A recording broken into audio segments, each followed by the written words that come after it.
Hello everyone, CoinHound here. I hope you are all well as we begin the transition here into the fall season. At least that's the case in the northern hemisphere where I'm at. I decided to do something a little bit different today, straying a bit from my normal video content dealing with precious metals, particularly silver coins. I have found that many stackers and coin collectors have interest in collectibles beyond those areas.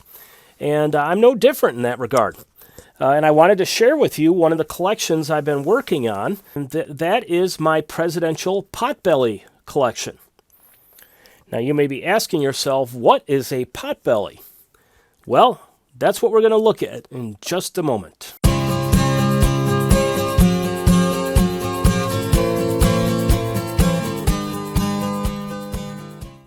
Okay, so potbellies are small marble figurines that are made by the Harmony Ball Company. Now, these figurines or figures are made out of crushed marble by a process that apparently originated in England.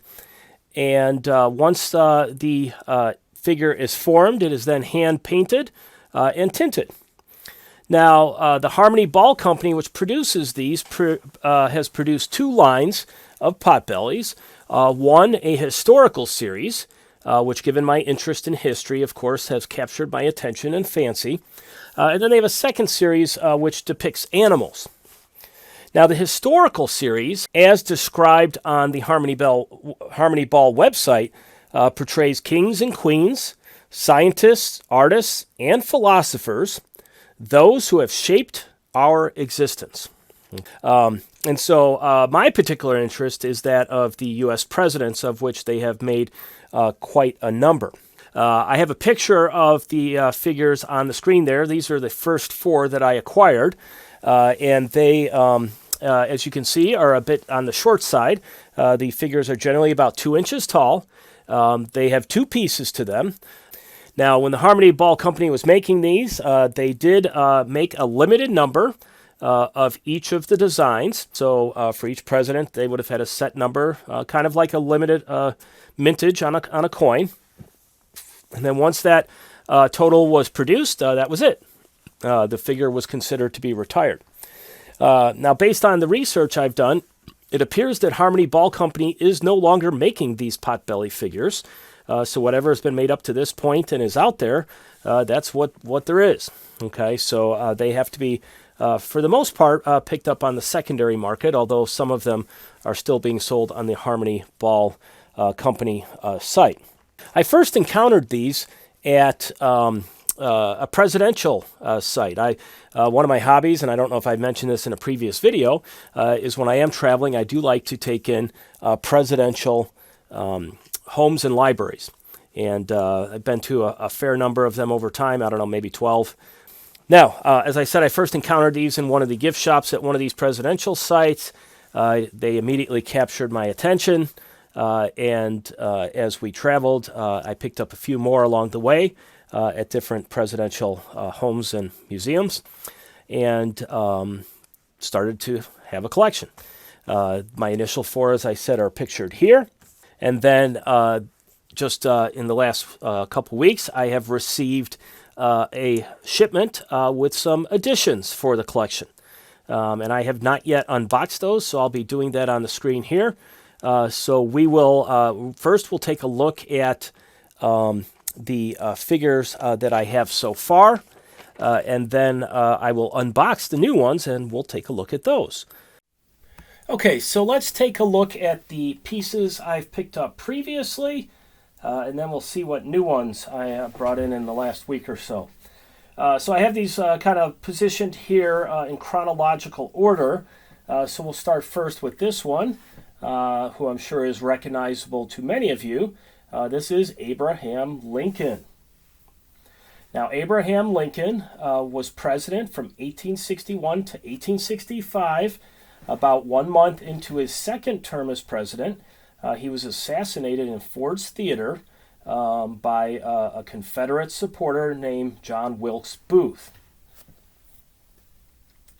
Now, Lincoln, of course, was originally from the state of Illinois, born in a log cabin in Kentucky, and then moved as a child to Indiana, and then eventually his family moved to Illinois, where he spent much of his adult life as a country lawyer living in Springfield, Illinois. Now, Lincoln, of course, is connected with the Civil War. That's his claim to fame, if you want to call it that. His election led to the secession of the South. They believed that he was an opponent of slavery, which he was.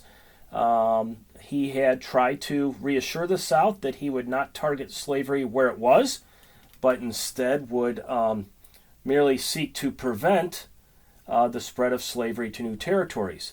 This was not satisfactory to the South. They ultimately didn't believe him, and they decided to secede. However, Lincoln had a very steadfast and determined, or a very steadfast determination, if you will, to hold the Union together. And so he led a very tenacious war effort to defeat the South, and the Union was maintained. And along the way, Lincoln was instrumental in getting the 13th Amendment passed, which ended slavery. So this is the figurine. You can see, very neat. It's a very nice likeness of Lincoln. As I said, they're in two pieces. The head comes off, and there's a little storage space in there, for what that's worth, you know. So I just, when I first saw these, I thought, wow, these things are really neat. You know, I got to get a few of these. So that's Abraham Lincoln. And then the next one I have is William Howard Taft. William Howard Taft, like Lincoln, was a Republican. He served as president from 1909 to 1913. He was the successor to Theodore Roosevelt, and in many ways a hand-picked successor by Teddy. However, Teddy Roosevelt soured on Taft during the Taft presidency. He felt Taft was not progressive enough. Taft was more conservative than Roosevelt was, and he ended up challenging him in the Republican primary in 1912. Taft did prevail in that election to win the Republican nomination, but Theodore Roosevelt then decided to run as a third-party candidate with the Progressive Bull Moose Party. And basically what happened was he and Taft kind of split the vote. They had a similar constituency, and that enabled Democrat Woodrow Wilson to become president. And Wilson served from 1913 to 1921. William Howard Taft, after the presidency, went on to become a member of the Supreme Court. I think he might have even been Chief Justice. And he found that job a lot more rewarding and fulfilling than the presidency, which he generally did not like very much. Then my next one here is Harry Truman. Harry Truman was a Democrat. He was a vice president who was thrust into the presidency in the spring of 1945 when Franklin Roosevelt suddenly passed away. Truman came to the presidency with a fairly nondescript resume, but ended up really making a mark. He was president for basically 8 years during the early years of the Cold War. Now, one of the interesting historical aspects about Truman is that at the time he left office, he was very unpopular, and many Americans considered him to be a failed president. But history has been much kinder. Truman had put in place much of the architecture that helped the United States carry out the Cold War and ultimately, in the minds of many historians, prevail in that struggle. Today, Truman, when assessed, I guess you'd say, by presidential historians, is generally viewed as having been a very good president, which probably would be a bit of a surprise to the people living at the moment that he left office. It shows how contemporary judgments sometimes aren't always the best, and it can take some time to really understand the legacy and accomplishments of a president. And the final one here that I had picked up previously, this is Dwight D. Eisenhower. He succeeded Truman. Eisenhower was a Republican, and he served from 1953 to 1961. Of course, he probably is best known for being the commander-in-chief, or more accurately, the supreme Allied commander of the Allied forces in World War II. and he was instrumental in kind of holding that vast coalition all together, dealing with a lot of prickly personalities, and ultimately guiding it to victory. As president, he was considered to be a pretty low-key president at the time. Many thought of him almost as like a caretaker president, kind of like your grandfather taking it easy. But historians have been more favorable, view him as having been a very stable and steadying hand during a difficult time in the Cold War. So he is generally viewed as having been a good president. Now for a bit of an unboxing. I recently ordered off eBay 4 of these Pot Bellies. I found a particular seller that was selling them, and if you bought more than one, you got a shipping discount. So I decided to jump on that. Now these figures, generally, many of the figures will run about $15 to $20, but the more, I don't know if the popular is the right word, but the better known, more famous presidents like George Washington and Thomas Jefferson, they can run anywhere from $40 to $70, and oftentimes they won't even be available on eBay. So you just gotta have to look and see as to when they come available. So anyways, this is the box they come in. Pot Bellies, mini boxes for tiny treasures, Harmony Ball Company. This one here is Franklin Pierce. This is the one where people are like, oh, we had a president named Franklin Pierce? Who knew? Okay. So anyways, they come nicely packaged in here. And so taking this out of the box here, they've got the head kind of cushioned. Oh boy, that's kind of weird there. Almost guillotine-like. Okay. So let's put Franklin Pierce back together. And there we go. There's Franklin Pierce. Now, Franklin Pierce is a president that is not held in much esteem by presidential historians. When surveys are done, he is generally at the bottom of the list of presidents or very close to the bottom, considered one of the worst presidents of all time.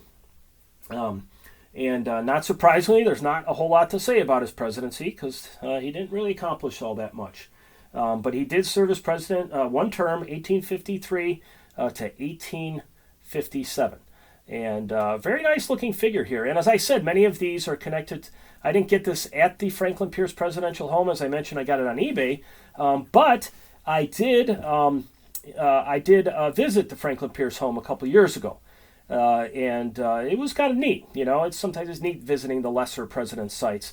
Although it was interesting because they were only open a couple days a week. I guess they don't actually get enough visitors to be open every day. But anyways, it was a fun experience. And I really like this piece. This is a very nice looking. Look at that nice little suit on him. And some very nice facial detail there. And of course, the head comes out. So we'll put him over here. And put that to the side. And then the next one I picked up here is Rutherford B. Hayes. So let's get him out of his box right here. Also nicely packed in. Rutherford B. Hayes. Well, looks like he's wearing a little scarf there. Let's get rid of that. Rutherford B. Hayes served as president from 1877 to 1881. He was from Ohio. He was a one-term president.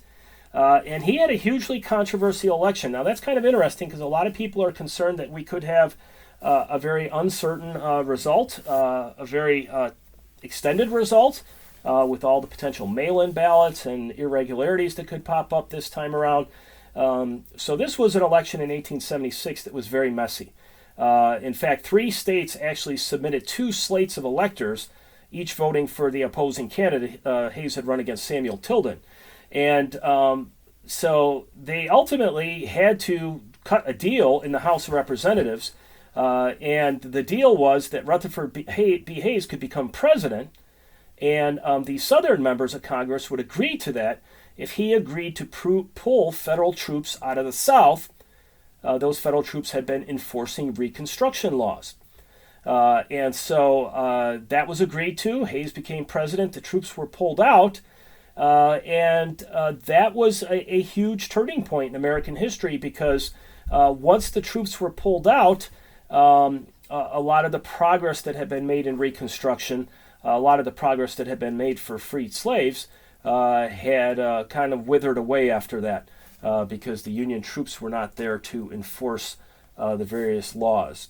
So anyways, that's pretty much Hayes' claim to fame. Not necessarily a great claim to fame. I think he is considered to be pretty well down the list of presidents. So we'll put him over here. And then we got two more. Now this one here is Benjamin Harrison. So you can see these are some of the lower tier presidents I picked up. Got a good deal on them. I am going to focus in the future on trying to get some of the higher tier ones.